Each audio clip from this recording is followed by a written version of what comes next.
meteorologist Craig Flint, and Mike Finner with sports. You're watching Fox 66 News First at 10. Helping those who need it the most. Several hundred people received their first COVID-19 vaccine.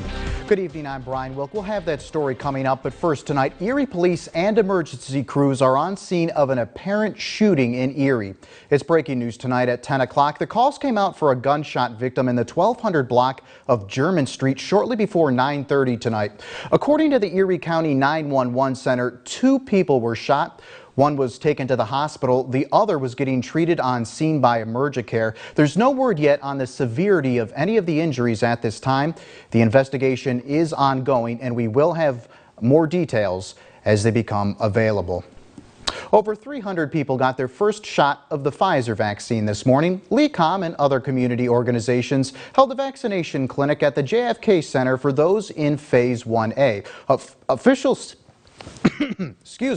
Officials say the hospital is well stocked with the Pfizer and Moderna vaccines. LECOM had a clinic on Friday at the Second Baptist Church, and they are looking to have more in the future for those who need it the most. That there is no one size fits all, and there's no perfect way to do it. You have to communicate and build trust and educate the community, and then make the vaccine available. We still have a lot of 1A population out in the community, and it's kind of important for us to get into the community. We're also doing cooperative clinics where we work with MCIC here, but also with the Erie County Health Department. And he tells us people that got shots today will be getting their second dose of the vaccine 3 weeks from today. Here's a look at the latest vaccination efforts in Erie County.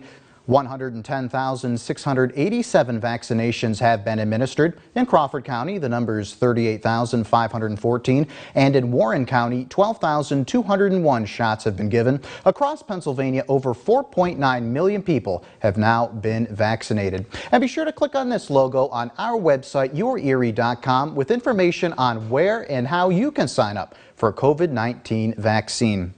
While more than 87 million Americans have already gotten at least one dose of the COVID-19 vaccine, public health officials are concerned about a new surge as spring breakers flock to beaches. Fox News correspondent Jonathan Sire has more from Miami Beach.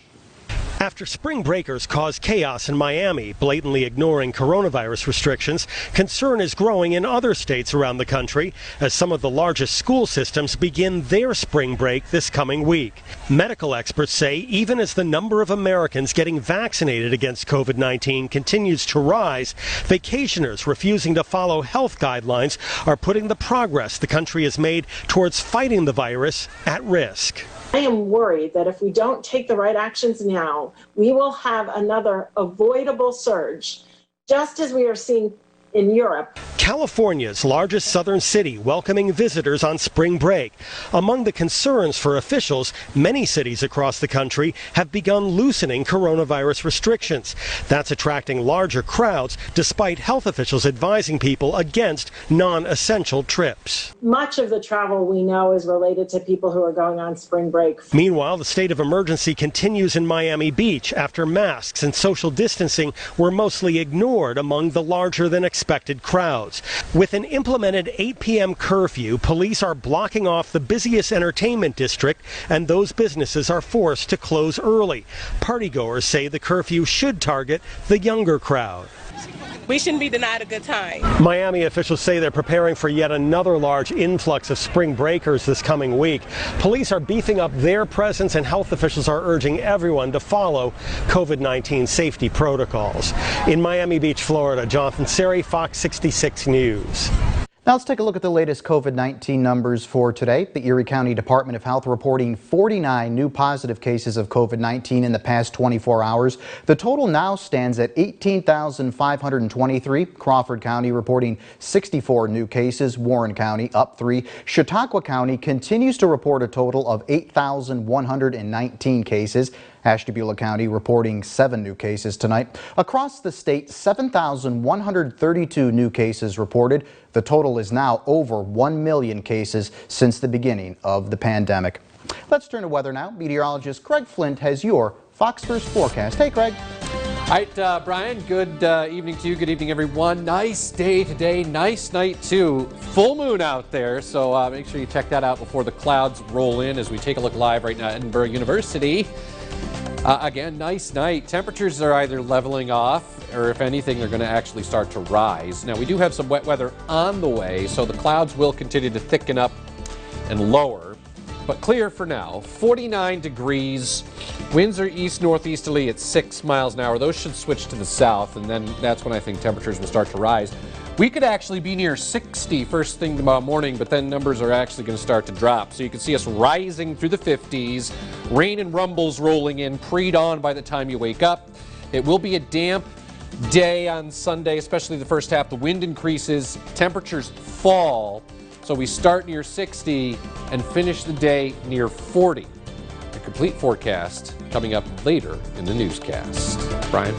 Thanks, Craig. Easter is on its way, and one local organization is doing its part to help the homeless. Julia Hazel reports. It was a struggle. I slept on them benches. I slept out there on the cement in the cold, you know, and it was scary. Not knowing where your next meal will come from is a scary thought, but was once a reality for Williams, which is why she's helping Mercy Center for Women give the community Easter meals. I was one of those ones that were out there on the street, you know, I'm grateful to give back to the community as well. Local businesses have donated to the center to create the Easter meals along with blessing bags. The ham, putting them in rolls. They will be getting potato chips or pretzels along with water. There's cookies. Right here at the Mercy Center for Women Gymnasium, they have packaged and assembled over 200 meals for tomorrow. Who, you know, need a meal, need a lunch, are able to partake, or anybody that's out and about that want to stop by. After turning her life around with the help of Mercy Center for Women, Williams says she hopes others do the same. People, you know, so I just want everybody to know, like, you know, you don't have to live that life no more. Julia Hazel, Fox 66 News. And tomorrow, the Mercy Center for Women will be passing out the meals at the Mother Teresa Academy in the upper room, which is off East 11th Street at 11:30 a.m. And one company is expanding to hire 100 new people to join their team. It's good news tonight at 10 o'clock. Airborne, an electronics manufacturing company in Lake City, is looking to hire 100 people to their company. Today, the company held a job fair to make it more engaging for those who are interested in being a part of the Airborne team.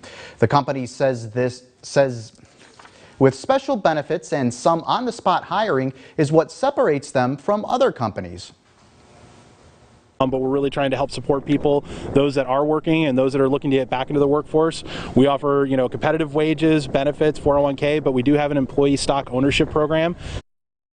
And to find more information about Airborne and their open positions, visit yourerie.com. One local business owner wanted to thank his employees in a fun and financial way. Catania Painting owner Sam Catania held an Easter egg hunt for his 22 employees and their families. He hid $3,000 in Easter eggs, and they get to keep what they find. He says it's all about building team morale, and he wanted to honor his workers for the company's 15th anniversary in business. This team, without these guys, we wouldn't be here. Sam Catania Painting wouldn't exist if it weren't for the team. So it's all about team, and it's all about morale. It's all about coming together, building teams, setting rules. And he tells us the event was kept COVID safe in the outdoors. The cleanup effort continues as tornadoes and severe storms tore through the South, killing at least 7. I'm Charles Watson in Pelham, Alabama. I'll have the latest coming up. Plus, feeling the beat, a young man's talents are helping to raise the streets of one Pennsylvania town. And it's about time. A man in Germany is in the race against time to change over 300 clocks, all thanks to daylight saving time. See news happening? Shoot it, then send it to us via Facebook.